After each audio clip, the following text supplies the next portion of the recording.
Francois. Thank you very much, Mr. Speaker. Can I cheekily make another diary suggestion to the Prime Minister?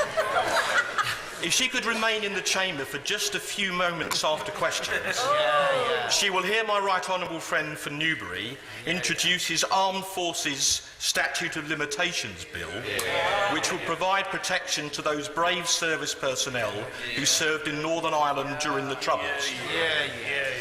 Like her, I too, and I'm sure the whole House, want to see the setting up of the Northern Ireland Executive. But would she agree with me, we cannot do that at the price of pandering to Sinn Féin and allowing a witch hunt for those people who served so bravely for so many years to uphold the rule of law? I'm not sure I'm going to be able to satisfy my honourable friend on the first point that he raised, but I can assure him I'm aware of the proposed legislation that my right honourable friend, the member from Newbury, is bringing forward. We all want to see a Northern Ireland Executive restored. We do recognise that this question of legacy issues is one that has been there throughout these discussions and continues in Northern Ireland. What I want to ensure is that any investigations that take place in the future take place in a fair and proportionate way, because our soldiers did save bravely, as my honourable friend said, in upholding the rule of law. But what is important is that we should never forget all those people who lost their lives at the hands of the terrorists in Northern Ireland. And it is important, as I say, that any investigations are conducted fairly and proportionately. As they're exercising their knee muscles, and there's no harm in that. Motion, Mr. Richard Benyon. Mr. Speaker, I beg leave to introduce a bill that would create statutory limitations on court proceedings against current and former members of the armed forces for certain alleged offences committed during military operations or similar circumstances and for connected purposes. Everyone in this House, and particularly those of us who have served in the armed forces, want our armed forces to always be seen as the most professional in the world. This means we want them to abide by the strict codes of behaviour we impose on them, and in addition to abide by the international rules of war. In the Balkans, in Iraq, in Afghanistan, and in Northern Ireland and elsewhere, we've asked our armed forces to operate in highly complex war-fighting scenarios. Almost to a man and a woman, they have acquitted themselves in the finest traditions of the three services. The reputation of this country and of our armed forces have been enhanced by their professionalism, by their restraint, by their compassion, and by their courage. However, there is a problem. Firstly, out of the Iraq conflict, there has emerged an industry where lawyers, sadly often dishonest lawyers, have used vast amounts of public money to attempt to bring cases against current and former members of the armed forces. If there was any truth in these cases, that would have been one thing. But the abject failure of the allegations to stick shows how vile and corrupted the process became. The government were right to close down the Iraq Historic Allegations Team. This organisation was processing over 3,000 cases, which gives an indication of the level of absurdity of some of those claims. And my understanding is that there were just 20 cases running at the time of IHAT's demise, and none of these are believed to be viable by prosecutors. My bill would bring an end to what has become known as lawfare. Never again would dreadful individuals like Phil Shiner be able to line their pockets or the pockets of their legal firms with vast amounts of public funds whilst pursuing our veterans into old age. My bill would set a statute of limitations beyond which it would be impossible to bring a case against any individual against whom an allegation was made for actions he or she took while serving on operations. I would argue that a period of 10 years would be the right period in which to legislate. Now, I fully accept there would have to be caveats and there'd have to be exceptions. My bill would define what we mean by operations. A decade gives plenty of time for legitimate cases to be brought forward where real wrongdoing occurs, and I suggest it's about the timescale after which evidential trails start to run cold. The House should be indebted to the work of the Defence Select Committee on this, under the leadership of my right honourable friend, the member for New Forest East, and the subcommittee that met under the leadership of my honourable friend for Plymouth Moorview. Their work has informed this bill. Mr. Speaker, later this month, in Belfast, a 78-year-old man will face charges including attempted murder. Shameful. Dennis Hutchings was an exemplary soldier who ended his career as a senior warrant officer. He has a severe heart condition and has only 11% kidney function. The allegations against him relate to an incident in 1974 when a patrol he was leading in Northern Ireland, at a time of intense terrorist activity, fired on an individual who was killed.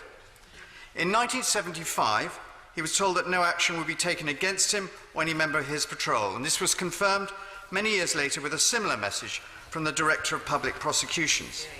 So what has changed? There is no new evidence being laid before the court. In fact, there's less evidence, as 2 of the 3 witnesses are dead. The firearms, the casings, the original file have been lost. But the Northern Ireland Director of Public Prosecutions claimed in January that new evidence had come to light. Many fear that we are seeing a form of retributive politics here. Absolutely. Extreme nationalist-leaning individuals within the Northern Ireland justice system have decided to reignite such investigations.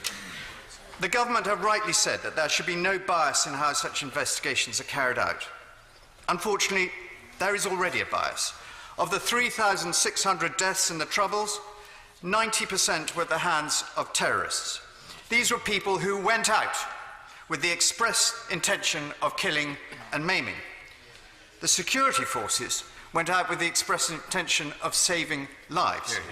I spent most of my time in the fields and streets of Northern Ireland, most of my early 20s was spent there, protecting the lives of prison officers, of reservists, of police officers from being assassinated in or near their homes.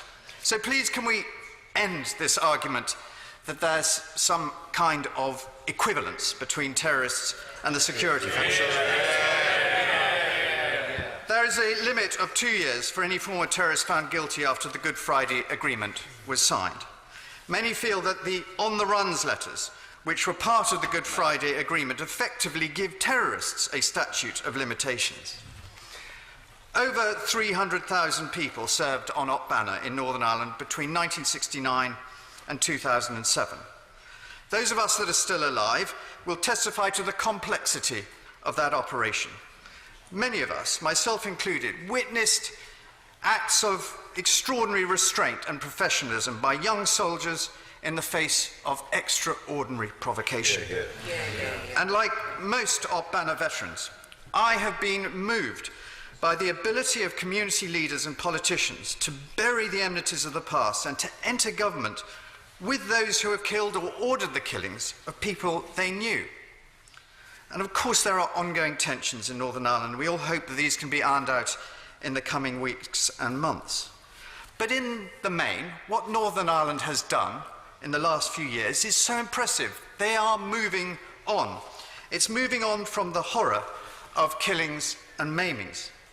Terrorists who would otherwise be in prison walk free under the terms of the Good Friday Agreement. The person who slaughtered 7 members of my battalion's band while they were playing to tourists in Regent's Park is known to the authorities, but is not pursued. So why is Dennis Hutchings being pursued? And why are we now facing the possibility of potentially many more veterans receiving the knock on the door? So my bill ends this nonsense. With Op Banner ending 10 years ago, so would all pursuits of veterans into old age by a flawed and some would argue deeply prejudicial judicial system. Absolutely. If you discuss this with any audience, you get a clear message that unites left and right, old and young, people who have a detailed knowledge of military matters and people who have none. They want to draw a line under the Troubles.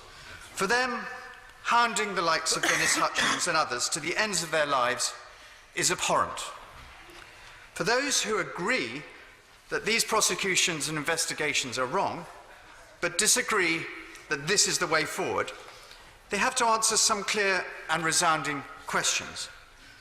What would they do to end this grotesque charade? Do we just put up with it and hope no one notices?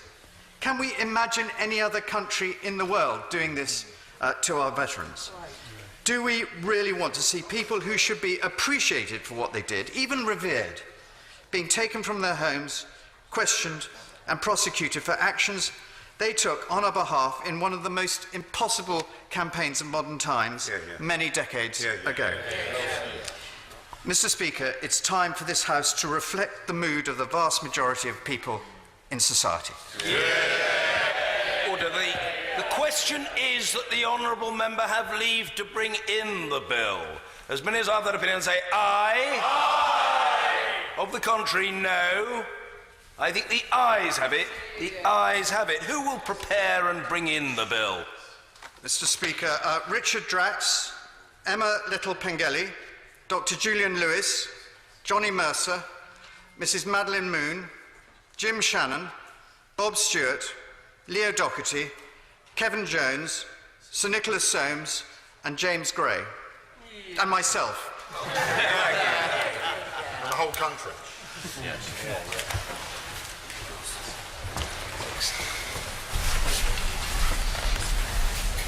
Mr. Richard Benyon.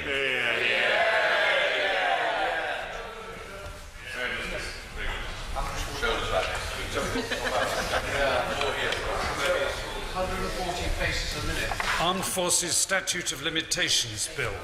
Second reading what day? June the 15th, sir. June the 15th, 2018. Thank you. Order. We now come to the first Opposition Day motion on armed forces pay.